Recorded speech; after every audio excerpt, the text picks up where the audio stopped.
Hey, how's it going? It's Peter Day here. I want to get this video out because this is going to be a little bit of a short one, but this is a topic that has always come up in our industry, which is that you need to really strike the iron when the iron is hot, or whatever it is, right? Strike the metal when the iron's hot, whatever the saying is, but strike when the iron's hot. So let's dive into this thing. So in our industry, it's been very typical that there's been ups and downs. And if you're watching this video, you're probably nodding your head because you've been through like 10 of these ups and downs. Or if you've been like me, you've been through like 100 of these ups and downs, right? Where it's like you have campaigns working, you're crushing a certain offer, you're crushing a certain vertical, and 6 months later, the thing stops working and you're scrambling for another thing.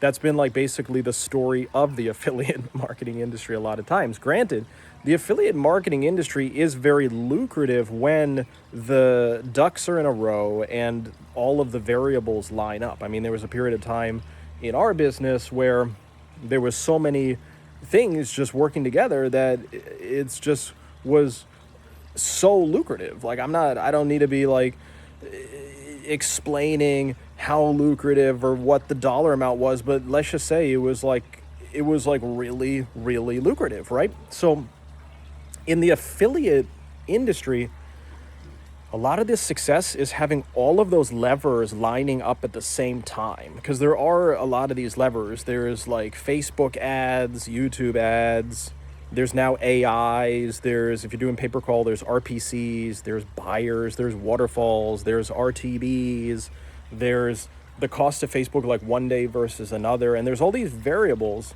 And what you really need to do is you really need to strike when the iron's hot, because when I was doing affiliate marketing many years ago, at this point, I've been in the industry for like 15 years, because I'm 35 years old now, and I started doing affiliate marketing when I was 20 in college. So I'm about 15 years into it, and thankfully we learned some good lessons about 5 years in, because at first what was happening is we were having some pretty good campaigns, but we weren't putting the pedal all the way to the metal. Like I remember we had some email marketing campaigns that was consistently earning a decent amount of money. It was like $5,000 a day, or some of the record days was like $18,000 per day. But I would say the average day was more like $5,000 a day.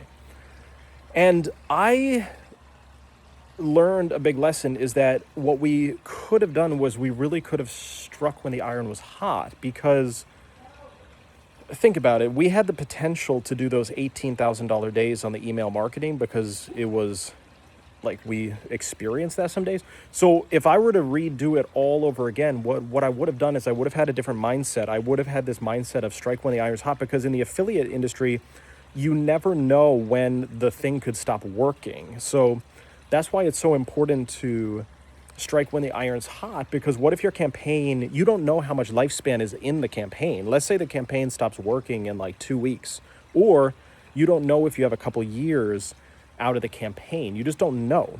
So what happened with the email marketing is we were kind of naive to this concept of lifespans and all these variables lining up. We were newer to affiliate marketing. We didn't really get it. So we were kind of just taking our time. Like we were doing the email marketing, and it was like $3,000 one day, and then $10,000 another day, and then $4,000 one day. And then it was like, oh my goodness, $18,000 in one day. But we still didn't have really a striking type of mentality. And then what happened was, about a year later, things got tougher with email marketing. The emails started going to the spam folder instead of the inbox, and that literally cut our earnings by half, or a huge amount. And then what happened was some of these services started getting tougher on affiliate marketers. So a lot of the different ESPs and systems we're using, they ended up booting us off for doing affiliate marketing. They were like, no affiliate links on our platform, right? And I'm sure if you guys been around for 10 years or so, you might even remember this phase, right? When it's like the email providers used to allow you to just blast affiliate links all day. And then there was a time about like 10 years ago or something where they're like, no more affiliate links. You can't do a direct link on our platform. Well, that really, really hurt our business. So we went from having these 3K days and 10K days and 18K days to basically hardly having a business at all anymore 1 or 2 years later. So this was like year 5 or 6 or whatever into affiliate marketing. And one of the biggest lessons I learned was we should have struck when the iron was hot on that thing, because if I had had some kind of concept that the thing could stop working, or I was just thinking differently about that, I probably would have made an effort to have like all of the days be the $15,000 days or something, right? Because think about how much lucrative that would be. When we were doing one day $3,000, one day 15K, it was still only averaging out to like 100 grand a month, or maybe 200 grand a month of profit or something, right? Like it was averaging out to something that was more lower. But if we had struck when the iron was hot, imagine if just every day on email was the 15K days, we would have been popping more like $400,000 months. It would have been like 4 to 6 million per year of net profit. And then it would have been so much better. Things ended up working out. So it's not like I have any like stressful regrets, or things ended up like one thing ended up leading to another, and we didn't actually have any bad times in the business. But we would have definitely had a lot more money in the bank had we struck when the iron's hot. Because what happened was when the email stuff stopped working, we really struggled for like a year. There was 1 year where we were hardly making any money. We thankfully saved some money in the bank, and it's like for that 1 year we were basically living off of the money pretty much that we had made the year before.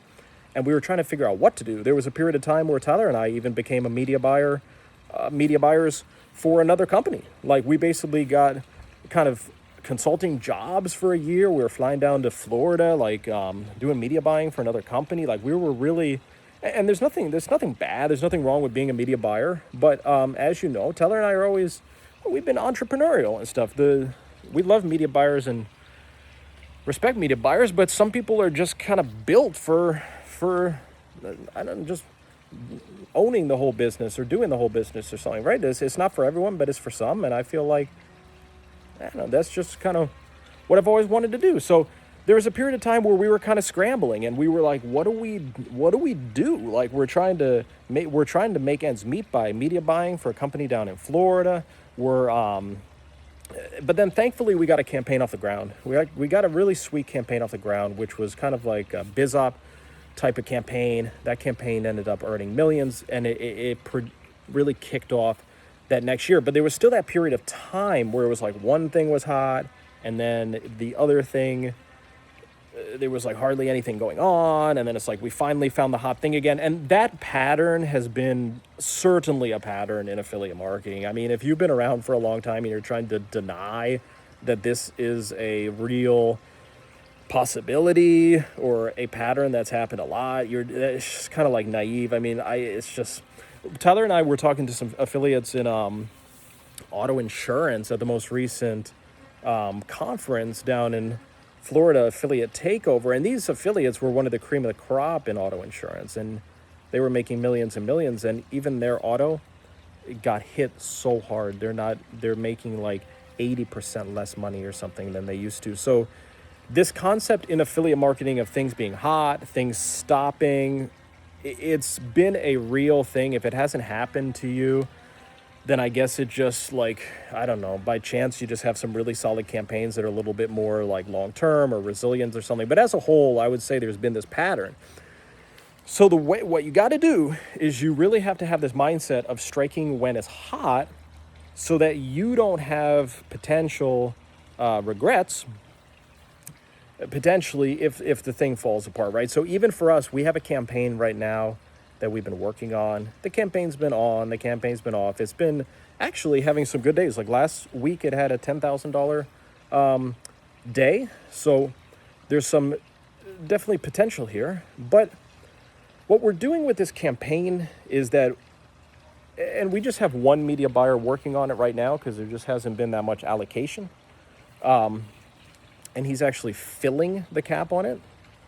But what we're doing with this campaign is we're really, I'm telling this media buyer, strike when iron is hot on this campaign, because there's been some days where it's earned a lot of money, but then I think Monday, there was a bad Facebook day and the campaign lost like $4,000, right? So I'm like, I think this really needs to be a campaign where we strike when the iron's hot. So I'm actually making this video because I was just talking to the media buyer earlier today. And what I told the media buyer was that, okay, for this campaign, what you got to do is you really got to strike when the iron's hot. Like when it's a good Facebook day or a good TikTok day or a good YouTube day, you got to bust out that $10,000 of profit. You got to bust out that 20 grand of profit, whatever it is. And then if it's a bad day, maybe you take it easy. And we got to take full advantage of this opportunity, because we don't know what the good days or bad days are going to be.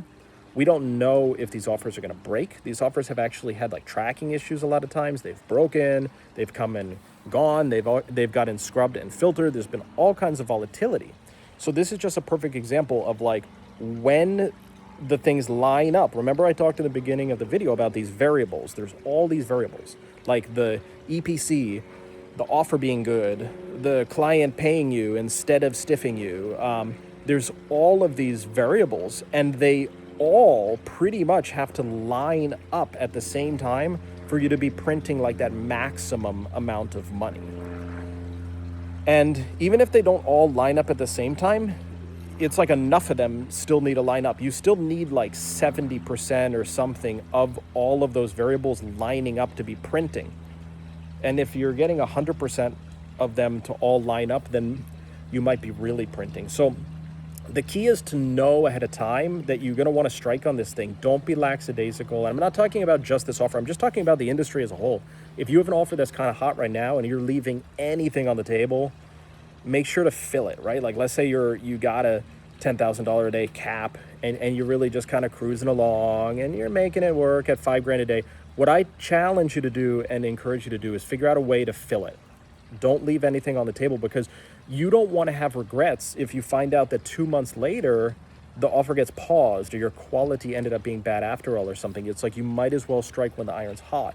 You just never know when the offer is going to stop. You never know if there's going to be a bad time in the economy. You never know if a lot of people are going to like lose their jobs or businesses go under. That you just don't know what's going to happen. So this striking while the iron's hot is really important, because then you can build up a really strong savings too. Like if you have some really hot campaigns and you run them for a year and you make millions of dollars, then it's going to be easier for you to go find something else to do or something else that's winning. You have so much of an arsenal to be able to live off of and stuff too, right? So it's this concept too of the striking while it's hot can give you that good war chest in a sense of capital in order to not be scrambling from like one thing to another and stuff. So this is an encouragement to strike. I mean, there's definitely a few campaigns. There's like 2 or 3 campaigns in our company right now where we could definitely be striking harder. So I'm going to talk to the team about that for sure. There's like 3 that immediately come to mind where I know that we're not doing it at the full potential. We're not filling the full cap. We're not doing as much ads as we could be. We're not sending out as much whatever as we could, right? And this is very, very important. So giving me some ideas, guys. I hope this encouraged you today. Let's have fun with this. I'll be at a conference next week. I'm going to be at Medicarians, okay? So if you guys are going to Medicarians, then let's meet up. And also, my brother, I believe, is going to LeadsCon. So I'm going to be at Medicarians. Tyler's going to be at LeadsCon. We're talking here April 2026. So let's meet up at these conferences and let's make things happen. We're always looking for new offers right now, new partnerships, new opportunities, new things to promote, different traffic sources. We're open to all kinds of stuff. So if you see me or Tyler at one of the conferences, reach out and let's connect, guys. So I hope this was encouraging. Have a good day, and you'll hear or even see from us soon. All right.